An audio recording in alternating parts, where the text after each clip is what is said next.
I've used the approach I'm about to share with you to help even global companies move from a sales team that ignored every piece of marketing content to one that requested it weekly because the content was finally tied to deals they were trying to close. I want to emphasize that part of the problem is when marketing doesn't know what motivates sales, and that's the root of the problem. Before we get to that fix, you need to see what sales actually wants from a lead. That's because that's where marketing tends to solve for the wrong number. When you think about what sales actually wants from a lead, you have to realize that sales wants a prospect they can act on immediately with a high probability of closing. That's the whole story.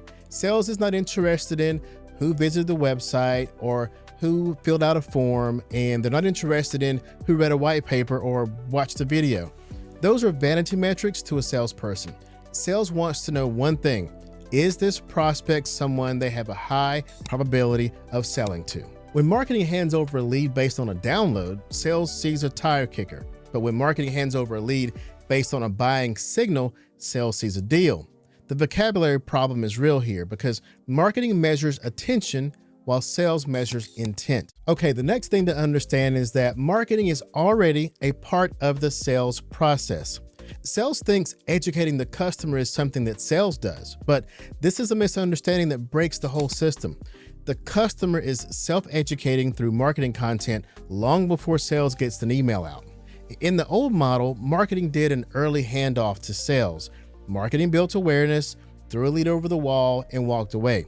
That model is dead. Marketing now works as they should side by side with sales through the entire buying process because no one knows what the customer is researching at any given moment. The customer is reading, the customer is watching and listening, the customer is comparing, and all of that is happening between marketing touches, not between sales calls.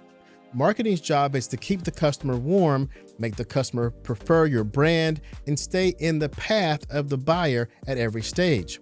And then when sales finally talks to that buyer, marketing has already been in the room for weeks. In a moment, I'm going to show you how to stop measuring marketing the wrong way because this is where most companies break the alignment. One of the most critical changes that marketing leadership has to make is to stop measuring marketing with a sales ruler. Sales lives on monthly, quarterly, and half-year goals. Marketing just doesn't work that way. Good marketing is persistent and cumulative. It takes time and it compounds. A marketing effort that runs in Q1 may not move the needle for sales until Q3 or Q4. Marketing isn't coin operated. You don't put in $1 and get out $2. It's more of a solid investment in your business future rather than an outcome purchase. And unlike advertising or even your sales team, marketing is selling 24 hours a day, 7 days a week. Paid marketing still has its place, but evergreen content matters even more now because evergreen content keeps working long after the campaign budget is spent and the ads stop. Sales team members have to understand that the report period does not match the marketing period.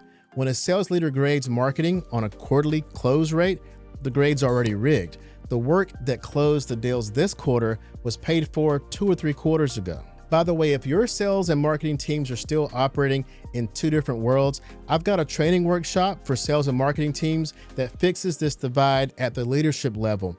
The workshop follows the lessons and the frameworks from my book, Cash. So I'll link the links to the book below, as well as how to get the workshop for your team. This workshop will bring your sales and marketing teams together to perform like a revenue team instead of 2 siloed sales and marketing teams.